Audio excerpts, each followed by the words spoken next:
ಗಣ್ಯರು, ಹಿರಿಯರು, ಮಾರ್ಗದರ್ಶಿಗಳು, ನಾಯಕರು ಹಾಗೂ ವಿಶೇಷವಾಗಿ ನನ್ನ ಕುಟುಂಬದವರೇ ಆದ ರಕ್ಷಿತ್ ಶಿವರಾಮ್ ಅವರು, ಪೀತಾಂಬರ ಅಂಕಲ್,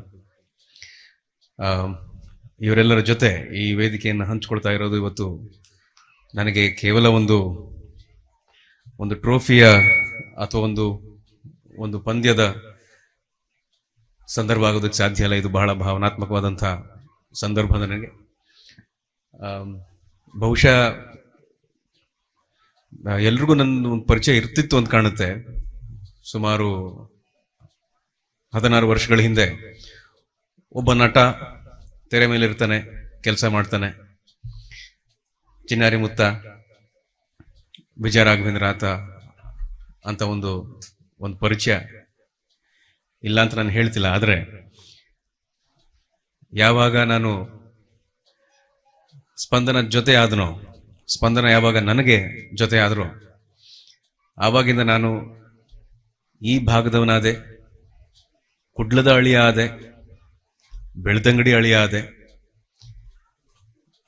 ಎಲ್ಲರ ಮನೆಯಲ್ಲೊಬ್ಬ ನಾನು ಆದೆ ಅಂತ ಹೇಳ್ಕೊಳ್ಳೋದಕ್ಕೆ ನನಗೆ ಬಹಳ ಹೆಮ್ಮೆ ಆಗುತ್ತೆ. ಅದಕ್ಕೆ ಬಹಳ ಮುಖ್ಯವಾದ ಕಾರಣ, ಅದಕ್ಕೆ ಪ್ರೇರಣೆ ಎಲ್ಲವೂ ಕೂಡ ನನ್ನ ಶ್ರೀಮತಿನೇ ಆಗಿರ್ತಾರೆ. ಇತ್ತೀಚೆಗೆ ಸುಮಾರು 4-5 ತಿಂಗಳ ಹಿಂದೆ ಬೆಳ್ತಂಗಡಿ ನಮ್ಮ ಊರಿಗೆ ಬಂದು ಸ್ಪಂದನ ಯಾವ ರೀತಿ ಎಲ್ಲರಲ್ಲೂ ಬೆರೆತು ಯಾವ ರೀತಿ ಒಂದು ತಂಡವನ್ನ ರಚನೆ ಮಾಡಿ, ಆ ಮನೆ ಆಗಿರ್ಲಿಲ್ಲ, ಏನ್ ಹೇಳ್ತಾರೆ, ಒಂದು ಮೈದಾನ ಆಗಿತ್ತು. ಎಲ್ರೂ ಅಷ್ಟು ಪ್ರೀತಿಯಿಂದ, ಗೌರವದಿಂದ, ಜೊತೆಗೆ ಆ ಒಂದು ಒಳ್ಳೆ ಛಲ ಇತ್ತು. ತನ್ನ ಅಣ್ಣನಿಗೋಸ್ಕರ ತಾನು ಮಾಡಬೇಕಾದಂಥ ಕರ್ತವ್ಯ, ಅದರಲ್ಲಿ ನನ್ನನ್ನು ಸೇರಿಸ್ಕೊಂಡು ಹೆಚ್ಚು ಇತರ ವೇದಿಕೆಗಳಲ್ಲಾಗ್ಲಿ ಅಥವಾ ಜನರ ಜೊತೆ ಆಗಲಿ ಮಾತಾಡೋದಾಗ್ಲಿ ಬೆರೆಯೋದಾಗ್ಲಿ ಸ್ವಲ್ಪ ಸಂಕೋಚ ಸ್ವಭಾವ ಸ್ಪಂದನಾಗೆ. ಆದ್ರೆ ಇವತ್ತು ಅವ್ರ ಹೆಸರನ್ನ ಎಲ್ಲರ ವೇದಿಕೆ ಮೇಲೆ ಜೋರಾಗಿ ಕರೆದ್ರೇನೆ ಸ್ವಲ್ಪ ಮುಜುಗರ ಪಡುವಂತ ವ್ಯಕ್ತಿತ್ವ. ಇವತ್ತು ಸ್ಪಂದನ ಟ್ರೋಫಿ ಅಂತ ಒಂದು ಪಂದ್ಯವನ್ನ ನೀವೆಲ್ಲ ಆಯೋಜನೆ ಮಾಡಿ ಗೌರವವನ್ನ ಕೊಡ್ತಾ ಇದ್ದೀರಾ, ಪ್ರೀತಿಯನ್ನ ಕೊಡ್ತಾ ಇದ್ದೀರಾ. ಹೌದು, ನನಗೆ ಶೂಟಿಂಗ್ ಇತ್ತು, ಇನ್ನು ಮುಂದಿನ ನಾಳೆನೂ ಶೂಟಿಂಗ್ ಇದೆ.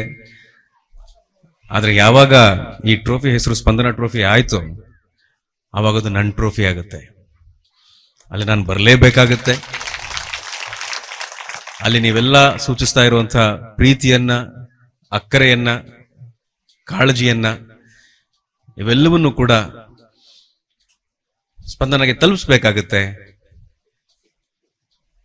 ಇವತ್ತಿಗೂ ಕೂಡ ಪದ ಬಳಕೆಯಲ್ಲಿ ನಾನು ಬಹಳ ಸೂಕ್ಷ್ಮವಾಗಿ ನಾನು ಪದ ಬಳಕೆ ಮಾಡ್ತೀನಿ. ಕೆಲವು ಪದಗಳನ್ನ ನಾನು ಬಳಸೋದಿಲ್ಲ. ಈಗಲೂ ಸ್ಪಂದನ ನನಗೆ ಸ್ಪಂದನಾನೇ, ಅದ್ರ ಹಿಂದೆ ಯಾವುದೇ ಪದ ಬಳಕೆ ನಾನು ಮಾಡೋದಿಲ್ಲ. ಯಾಕಂದ್ರೆ ನಮ್ಮೆಲ್ಲರ ಜೊತೆ ಇದ್ದಾರೆ ಅನ್ನೋ ಒಂದು ನಂಬಿಕೆ ನನಗಿದೆ. ಚಿರಕಾಲ ಇರ್ತಾರೆ, ಅವರ ಜೊತೆ ಕರ್ಕೊಂಡು ಮನಸ್ಸಲ್ಲಿ ಹೊತ್ತು ನಾನು ನಡೀತೀನಿ. ಈ ಕಾರ್ಯಕ್ರಮಕ್ಕೂ ಕೂಡ ಸ್ಪಂದನ ಬಹಳ ಒಳ್ಳೆ ಮನಸ್ಸಿನಿಂದ ಶುಭಾಶಯವನ್ನ, ಅಭಿನಂದನೆಯನ್ನ, ಜೊತೆಗೆ ಆಶೀರ್ವಾದವನ್ನ ಖಂಡಿತ ಮಾಡ್ತಾರೆ ಅನ್ನೋ ಒಂದು ನಂಬಿಕೆ ನನಗಿದೆ. ಈ ಸ್ಪರ್ಧೆಯಲ್ಲಿ ಭಾಗವಹಿಸ್ತಾ ಇರುವಂತಹ ಎಲ್ರಿಗೂ ಕೂಡ ನಮ್ಮ ಕಡೆಯಿಂದ ಹೃತ್ಪೂರ್ವಕವಾದಂತಹ ಶುಭಾಶಯಗಳು. ಒಳ್ಳೆ ಆಟವನ್ನ ಆಡಿ,